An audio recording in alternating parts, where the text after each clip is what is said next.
Welcome to the Nutrition Burnout Podcast, your home for food and body obsession. I'm your host, Christy Brown, founder and creator of Intuitively Strong. Hello, my friends, and welcome to another mind-blowing episode of Nutrition Burnout.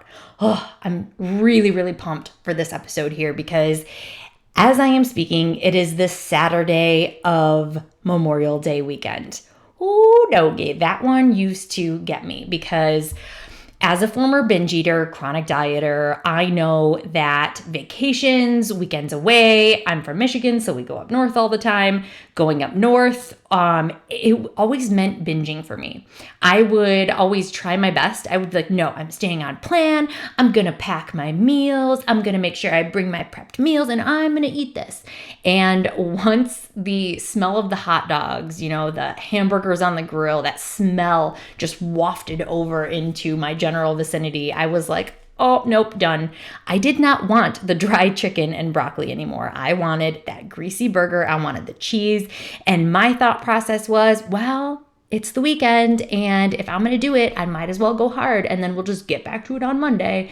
And hence the reason why vacations, weekends away, anything like a holiday was a huge trigger for me to binge. So I want to give you my top 5 ways to eat healthy, not only like before, during, but especially after you get back from your vacation, your weekend away, whatever it is, because this is going to help you tremendously because it's what you do after the binge that actually either sets you up for another binge or it sets you up for balanced eating. So that is where the key is implemented, is what you do after. So I want to just kind of put myself into your place right now because I will never forget the first time that I came back from a weekend away with my husband and we were going to northern Michigan for a golf trip. We're huge golfers. I love to golf.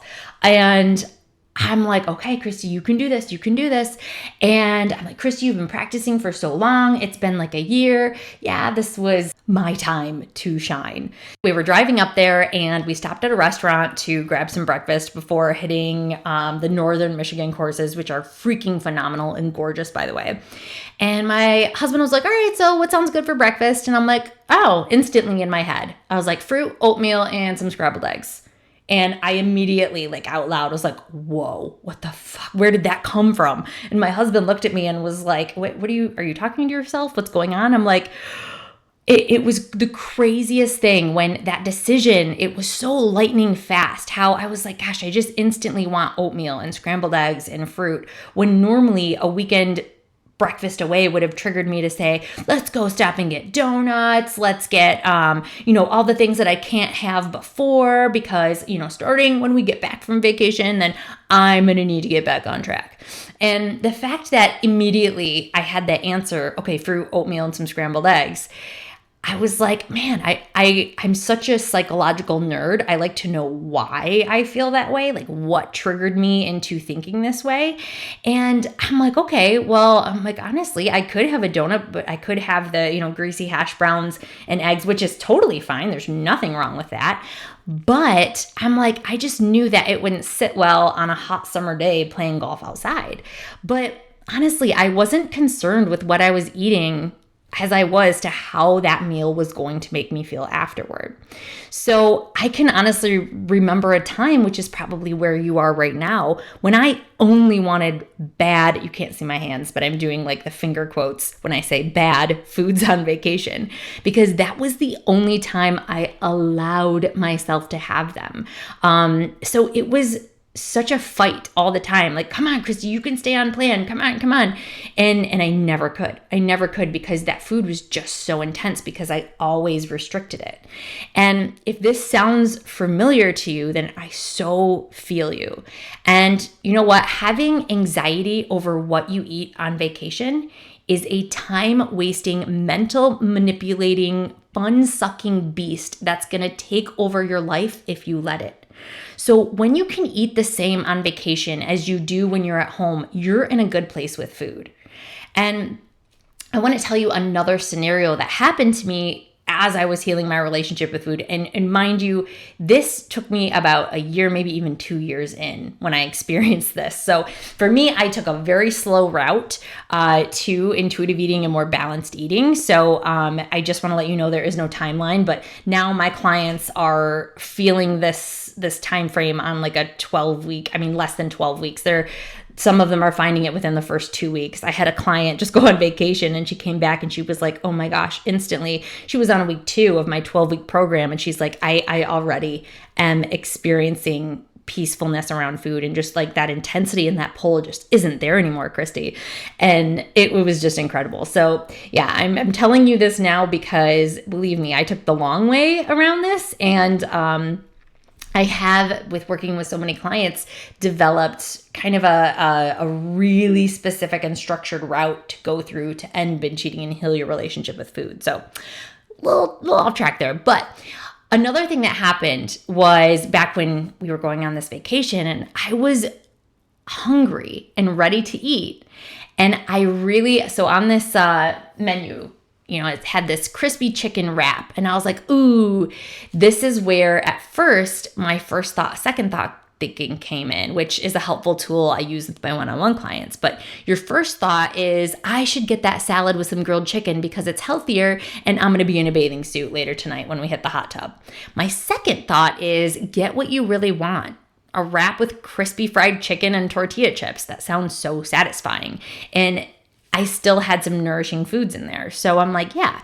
So if you see, your first thought is always your most socially ingrained thought, but your second thought is your mindset thought. It's your growth thought. It's the thought that we start planting the seeds in. And once you keep putting in those mental reps and practicing at each meal, this is what is going to set you up with the all of a sudden, oh my gosh, I want the oatmeal and fruit and scrambled eggs. Or, oh my gosh, all of a sudden, it'll just hit you because of all these mental reps that you're putting in to challenging those negative thoughts around food that, no, I can have the crispy fried chicken and tortilla chips if I want, because that sounds satisfying.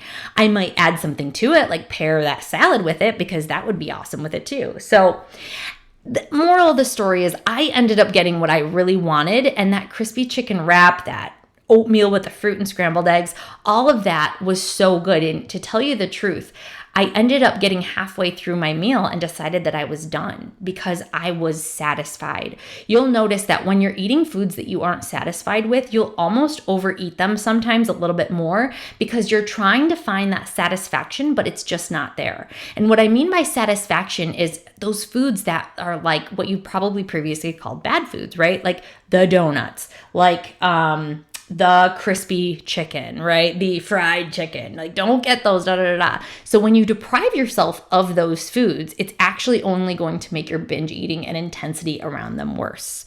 So again, as we were leaving the restaurant, my husband was like, yeah, let's go get ice cream. And I was like, yeah, I can do that. So we pulled into the ice cream place and I was thinking about like, okay, I'm going to get my Twist-It cone with sprinkles because that's what my 2-year-old says, sprinkles. When he was 2, he used to say that. And I was like, I just wasn't feeling it. But again, my first thought was, just get it. When are you going to get ice cream again? Now's your chance. You're on vacation. Splurge, go for it. And my second thought was, Christy, you can always have ice cream later or anytime on this vacation when you are actually feeling it. So I was like, I'm not going to get the ice cream because I knew that we could always come back later. I could come back tomorrow. Ice cream's not going anywhere. I can always have more later, right? As opposed to that thought of, oh shoot, you better eat it now because your diet starts Monday, even though I wasn't feeling it. We've all been there when we've eaten something just because we thought we had to, because we thought that food was going away, even though we didn't really want it. So now here's what would have happened if I would have eaten the salad that I really didn't want for dinner. Or you can use any food, kind of scenario in that. But I know for a fact that this is how this scenario would have played out because I have done it so many times before. So this is what would have happened if I would have eaten the salad with the grilled chicken instead of the fried chicken that I actually wanted. So I would have eaten the salad, even though it didn't sound good, and I would still appear to be hungry because it never truly satisfied my appetite. The second thing that would have happened is, even though the ice cream didn't sound appealing, I would have eaten it anyway because I was so unsatisfied with my dinner. And the third thing that would have happened is then I would have felt even worse because I ate the two things I didn't really want. So because I actually, for the first time in I think decades at that point, I ate what I really wanted to. And even though it was the more, I'm just going to air quote it again, unhealthy version, I was actually more satisfied with this meal because I didn't need anything else after it. And that is the sign of satisfaction in a meal, is that you could have tons of donuts around you or ice cream or whatever and be like, I'm good. So if you're counting calories, which I do not, I still had less calories by eating the quote unquote unhealthy choice. And again, I'm not encouraging you to count calories. I'm really just trying to help you nail this point home here, that the moral of the story is when you learn to respect your body, honor your hunger, respect your fullness, and feed it what it wants and what it needs at that time, you're going to find yourself in a very healthy relationship with food. That's always fun. So here are the 5 steps to help you eat intuitively on vacation. So before, during, and after, all right? So number 1, before you even go on vacation, a weekend away, the last thing I want you to do is to restrict your food or to restrict your calories. What this does is it only pulls back that bow of restriction, and it pulls it back so far. I can't eat that. I can't eat that. That once that vacation starts, the second it starts, you're going to let that arrow go because you've pulled it back so far, and now you're just going to go straight into binge city. So I want you, especially on vacation, to eat what sounds and feels good to you at that moment, okay? And yes, if this is your first time doing this, practicing full permission around all foods, you might feel like, oh, Christy, well, I did this and all I did was eat like ice cream and all the things that made me feel bad. Well, you know what? What this will do is it'll actually help you kind of set up a place to where when you even get home, you're going to be like, I am craving nourishing foods. I'm craving a salad. Because when your brain gets clouded of these thoughts of, well, I never allowed myself to eat, this kind of food, so I might as well eat it all now. I never allow myself to eat this kind of food in normal life. So on vacation, I guess I should eat it now because I'm just going to start again when I get back. So when you ignore your hunger or fullness signals and eat below or past your level of satiety or comfortability, this can often scramble those signals of your brain that tell you when you actually need to stop and or choose a different meal or eat a different food. Because remember, you don't have to eat the whole thing. You can always have more later. So number 2, I want you to ditch the strict diets before vacation. We kind of talked about this a little bit before, but the more you resist, the more those cravings will persist. So when you deprive yourself of satisfying foods and eat solely nourishing foods, right? I'm only going to eat clean because I want to, lose a quick 5 pounds in a week before I go on that vacation because I got to get into that bathing suit. What happens is you restrict yourself from what you actually want. And the more restriction you have, the more intense the binge. So allow yourself to eat what sounds good and what feels good to you. So number 3, I want you to stop labeling foods as good or bad. This is a big one. It's something you're like, yeah, Christy. But I'm serious. This is whatever you label in your head. If you label a food unhealthy, you're going to then label yourself unhealthy. So just like one cookie won't make you unhealthy, one salad won't make you healthy. Food is just food, but it can make you feel different from the amounts that you eat. Even foods like ice cream, gummy bears, brownies that are super satisfying, they're satisfying in the right amounts. Because you and I both know that we've overeaten those things and it has not tasted good. Like we're still trying to search for that first bite. So how you eat is more important than what you eat. So I want you to focus on how you want to feel after that meal is done. Okay, if you're going swimming after dinner, then yeah, I'm probably not going to want to eat things that are weighing me down. Doesn't mean that I can't eat a burger or fries or anything like that, but I'm probably going to add in some like a salad or maybe some corn, some broccoli, anything that's out there, maybe some of the fruit salad because it's just going to feel better. We all know how that heavy meal sits in us when it's super hot out. So I want you to eat based on how you want to feel after the meal is done instead of eating based on a list of good or bad foods. So number 4, I want you to throw out the guilt and shame around your food choices. So if you ate more than planned, then acknowledge it and move on. Okay, that amount was too much. So next time I'm going to slow down at my meals and then pay attention to stop short of that. So use that one meal as a guidepost, okay? This was my first time. It's likely not going to be perfect and nobody expects it to be perfect. So give yourself some compassion on this journey and remember that nothing is going to be perfect. But each meal can be a stepping stone into figuring out what does and doesn't work for you. Okay, I ate way too much because I didn't eat enough at breakfast and lunch. So dinner was out of control, like overeating. That did not feel good. So maybe I'm going to eat more at breakfast and lunch, and then that will help me feel more satisfied and I won't feel so intense when dinner rolls around.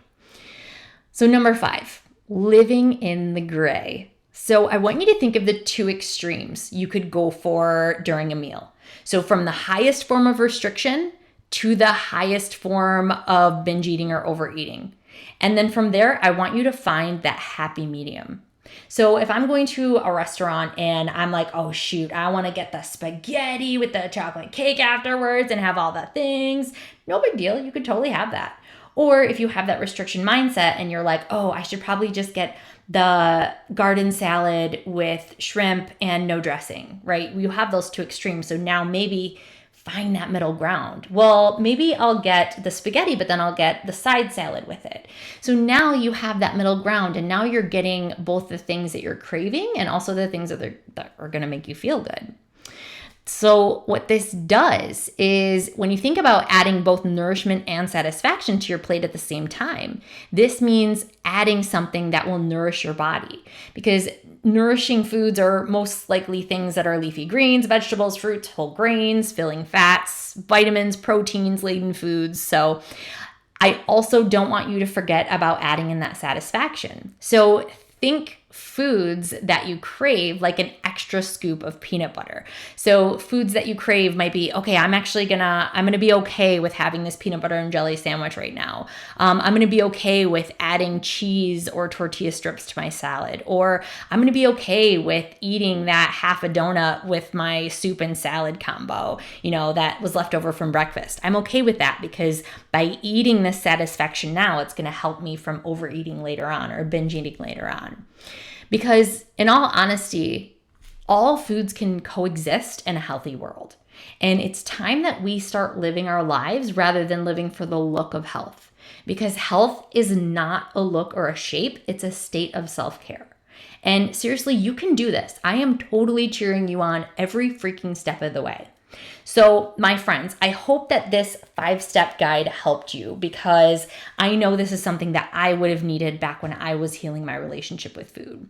So something else that I am giving away for free right now is a free download of my Binge Eaters Plate Builder. This is my plate building system where I actually have a templated system for you where you can start building your plate to end binge eating. You can kind of think of it like a choose your own adventure meal plan for binge eaters. So I want you to download this guide. It's completely free. So if you look in the show notes, look below and you will find the link to it. And from there, all you have to do is download it and then read the email and you will be set. You will be solid. You will be good to go. So once you do this, once you have a vacation, especially if you've gone through this system and you were like, oh, Christy, I used it and it was awesome, or whatever happened, I want you to email me back and be like, Christy, this is how it went, because I'm really curious to hear. So my friends, that is all I have for you today. And until next time, intuitively strong,